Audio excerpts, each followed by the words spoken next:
You know, many of us struggle with cleaning because we see it as a chore. But here's what is so interesting. Monks view cleaning as a sacred act, like tending to the soul. They see cleaning as a daily renewal, not a burden. Now, this doesn't happen overnight, but today I'm really excited to share with you 4 really key mindset shifts that will completely change how you look at cleaning your house so that it doesn't feel hard, it comes very naturally, and you might even find that you enjoy it too. So here's what we're going to cover today. Number 1, the monk's 3-minute reset.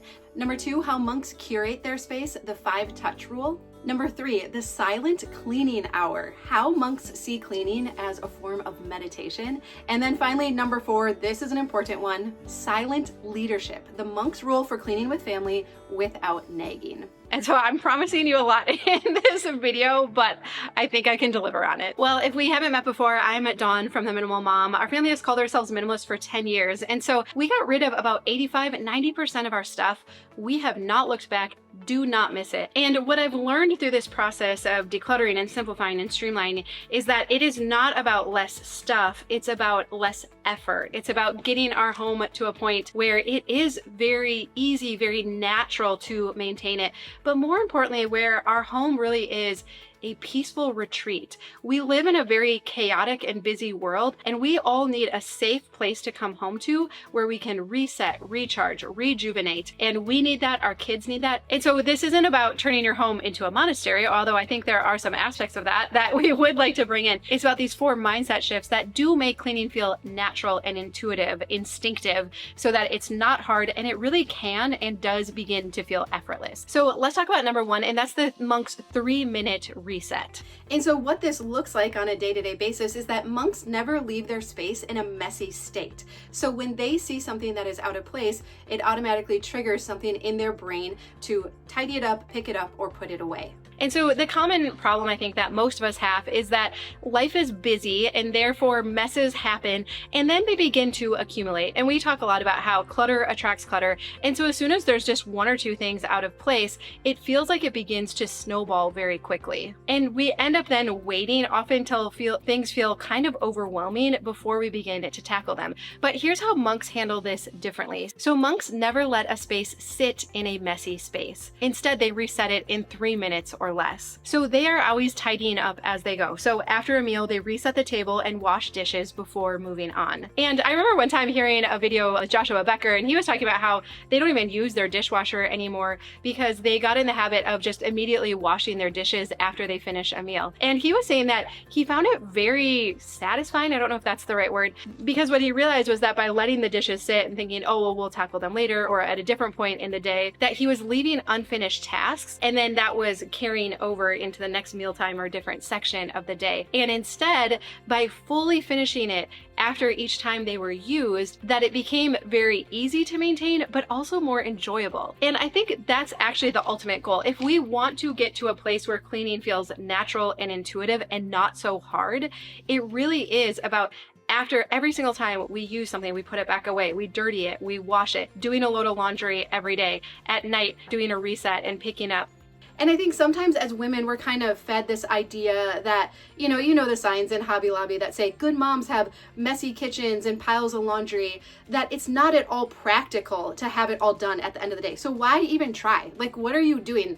That is setting yourself up for failure if you're trying to have this expectation that you could have everything done at the end of the day. But I don't think that's the right way to look at it. I know for myself, what I found is that as I've highly simplified and reduced our home, right, to the point that we've called ourselves minimalist for the last 10 years. So I've significantly reduced the inventory in my house. So I have so much less to manage. And then naturally, I began to apply those same principles to our calendar and events and outside commitments.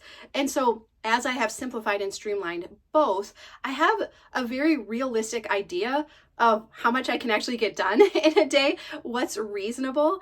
And so it is possible to go to bed at the end of the day now, even with 4 kids, ages 10 through 15, right?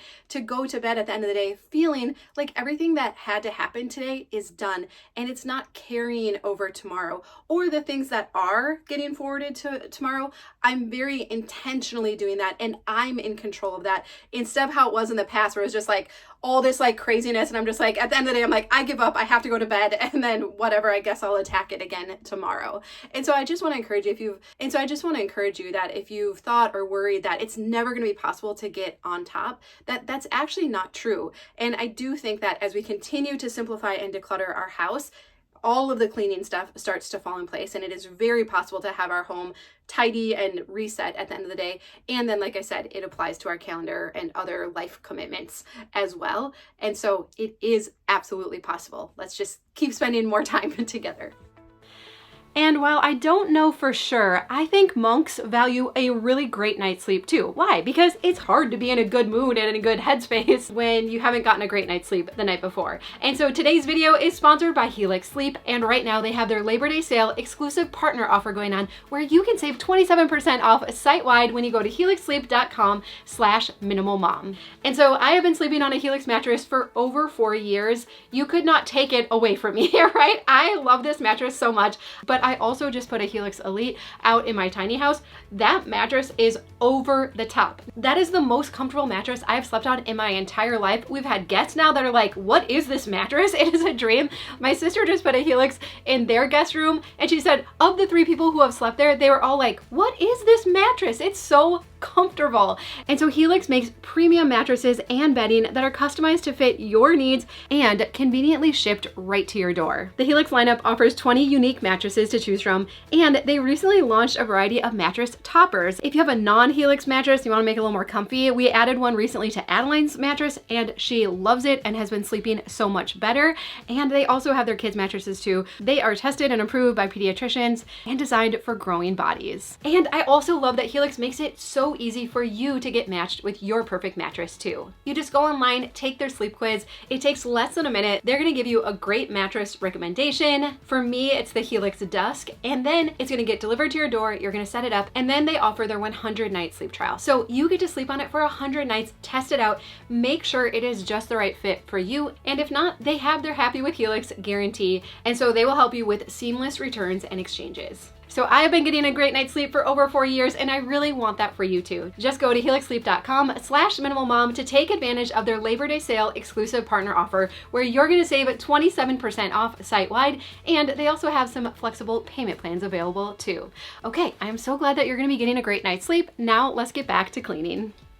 So number 2, let's talk about how monks curate their space. Monks keep only the most essential items, making cleaning effortless. And so most of us, we just keep accumulating more and more, but monks see less as freedom. And I love this quote again from the book. It says, people who endlessly chase after new things have lost their freedom to earthly desire. Only those who can enjoy using their imaginations when working with limited resources know true freedom. And so I love this mindset shift, and it's to ask ourselves, if we're considering decluttering an item and we're just not sure about it, to just say, what would I use instead? And we forget that we're very creative beings, and often for every gizmo, gadget, and item that we have brought into our home, there is actually something much simpler and easier to clean that we could use instead. And so like I was just mentioning, we often need to reduce the inventory for the cleaning to be more easy and then eventually enjoyable. And so I love this idea of the 5-touch rule. So here's what the 5-touch rule says. It says that if something requires you to touch it 5 times a day or week, to move it, clean it, work around it,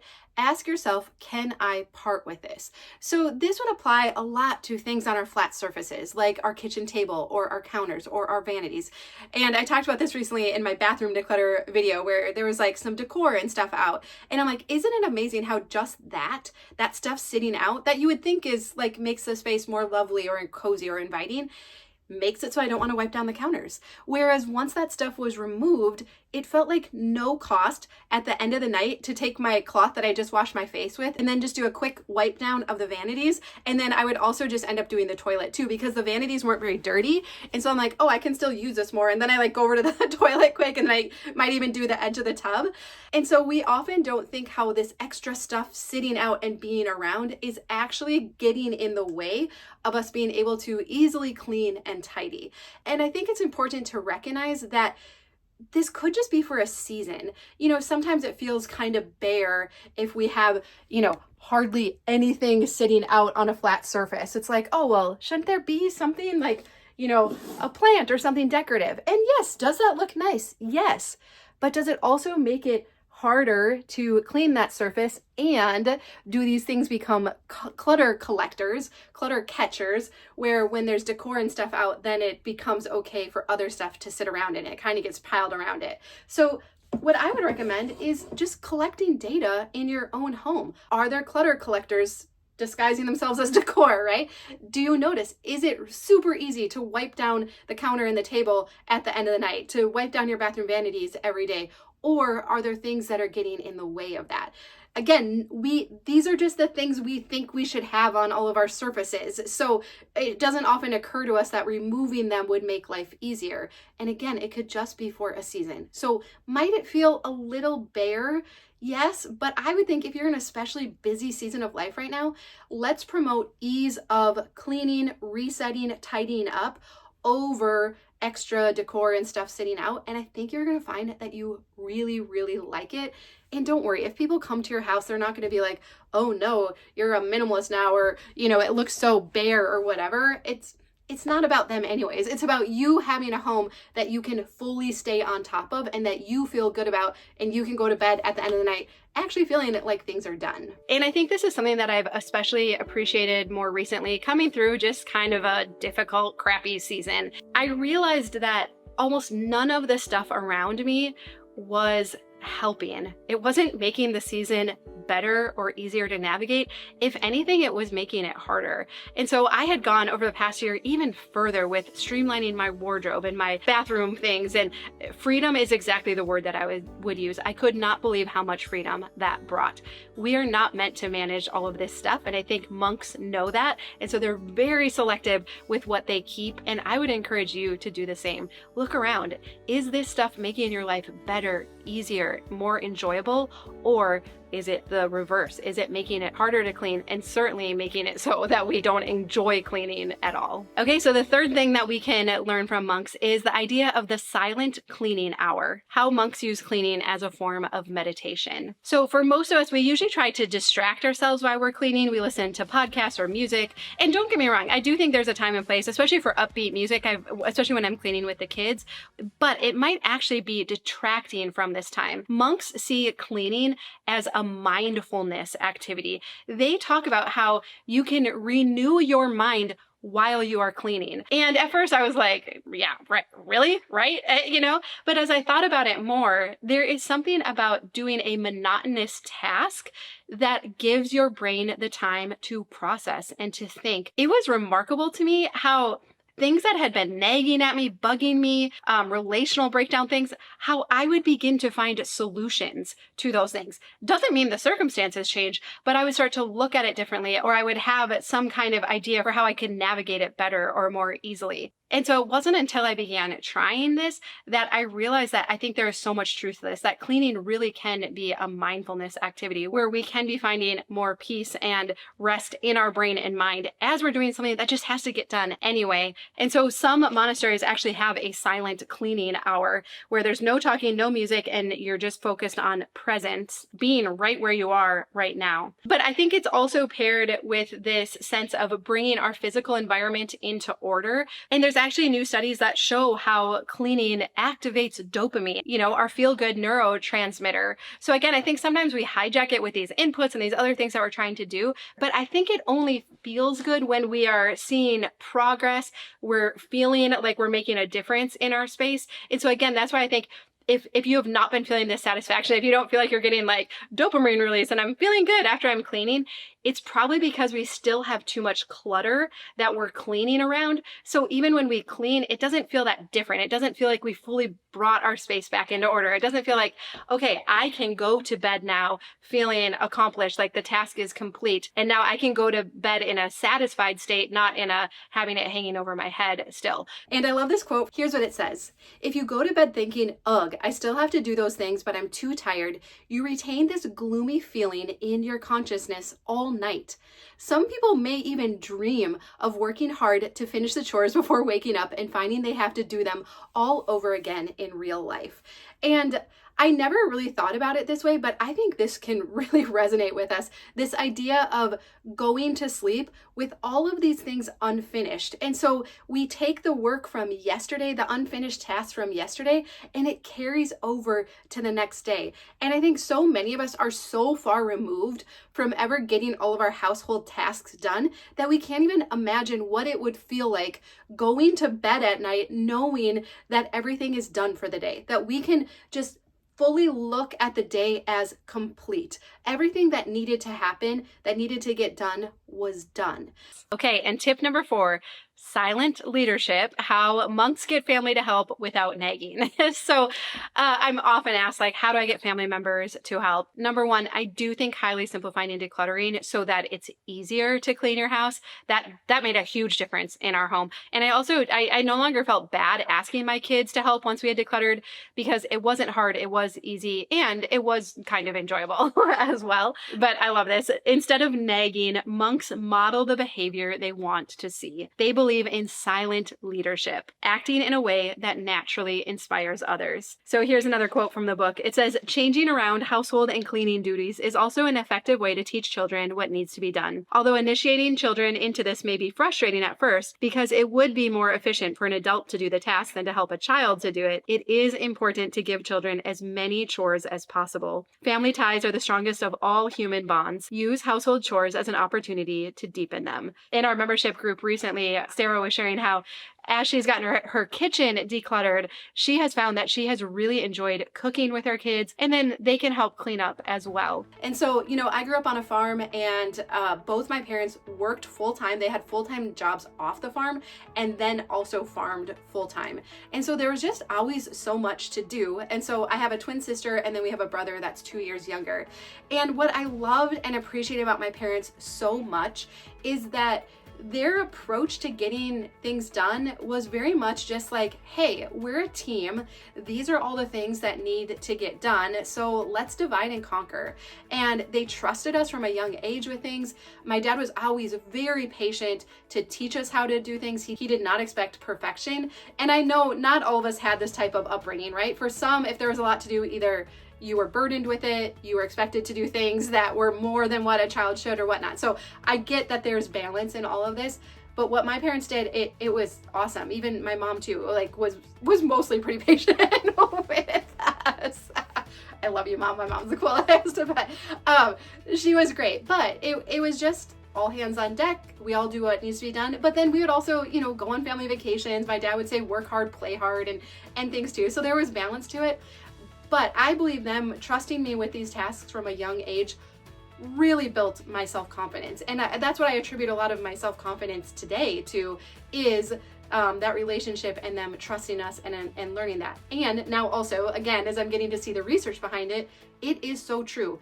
Kids that are asked to do things within their household, that they feel like they have an important role.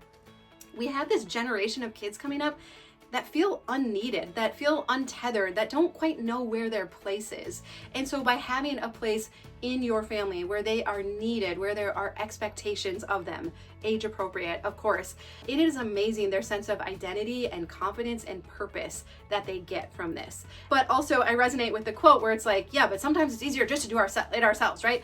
Cooking with kids is messier and harder. Cleaning with kids, it just feels like it can be an uphill battle at times. But 2 things that have really worked well in our house. 1, keep simplifying and decluttering. When your house is highly simplified, it feels so much easier to involve your kids, and it's not very much for anyone to have to clean up and pick up. And then the other thing is just to keep practicing it.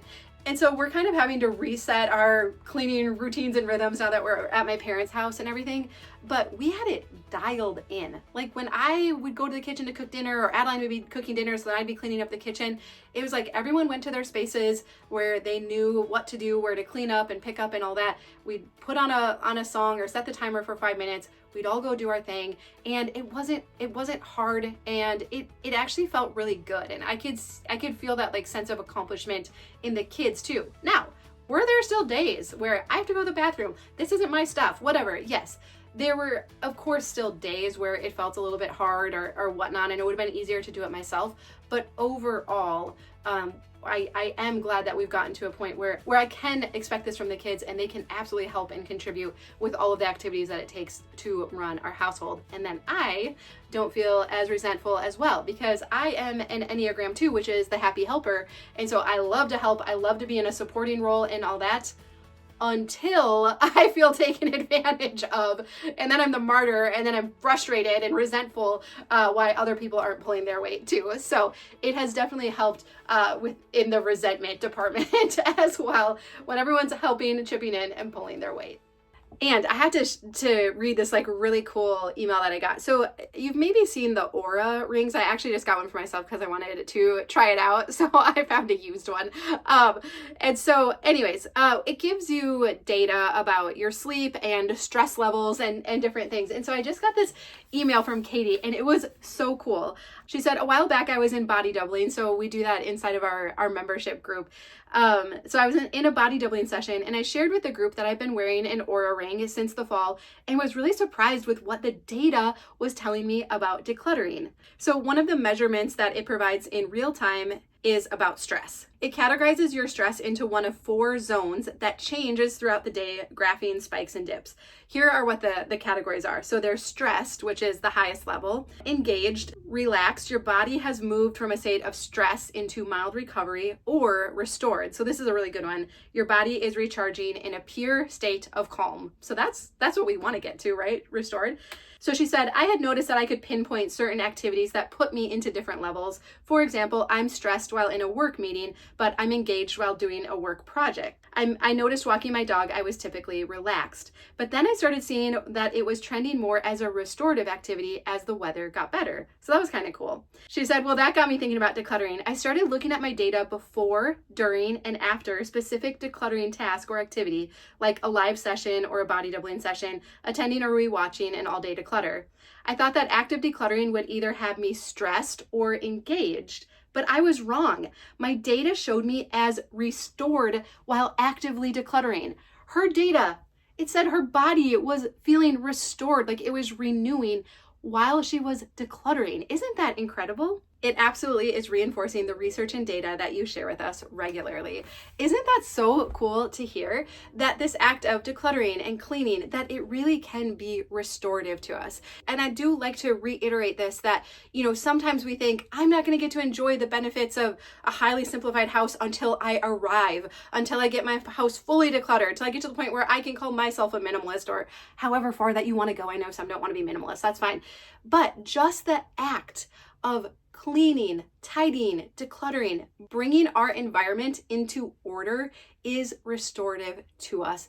And it definitely helps our stress levels, our anxiety levels, and how we're overall feeling about life. So again, encouragement as you're cleaning or decluttering. It's not wrong to have a podcast on or something, or even like Katie was saying, having, some of our decluttering sessions on in the background. I mean, I love when you watch my videos, obviously, but I think there are certain times, especially if you're doing something just like the dishes or sweeping and mopping, where it is really good to have no inputs and to let your brain process and relax and to feel recharged and restored. And so I know this is an area where, especially as women, I think we can take on a lot of guilt and shame. I should do this. I should, and we often feel like if I could just find the right cleaning routine and all of that. But I really want to encourage you, if this has still felt hard, if you're like, oh, I can only dream of getting to a place where it's a mindfulness activity and something that I enjoy doing, keep decluttering. Maybe even for now, don't even worry so much about the cleaning and focus all your efforts on decluttering. I cannot believe how, as I've moved stuff out of our house and I've gotten to work with other women inside of our membership group getting decluttered, how these systems just start to fall into place. So what feels very hard right now, I do believe 1000% that you can get to a place where it feels easy and enjoyable, and your family feels the same way about it as well. So there is hope. I truly believe that. And if you do need some extra support, I would love to invite you into our membership community. We do lots of decluttering in there. And then we have also added on a household planning meeting every week. We do it live together. We do our meal planning, and we do talk about things like cleaning routines and managing our calendars and our to-do list, because it does all work together for us to feel successful at managing our households. So I love this group so much. So I'm biased, whatever. So, but if you need a little extra help and support and want to have some fun doing it too, I would love for you to join us. And there, all the details are down below. But I love you. I believe in you. I hope you have a really good day, and I'll see you again soon.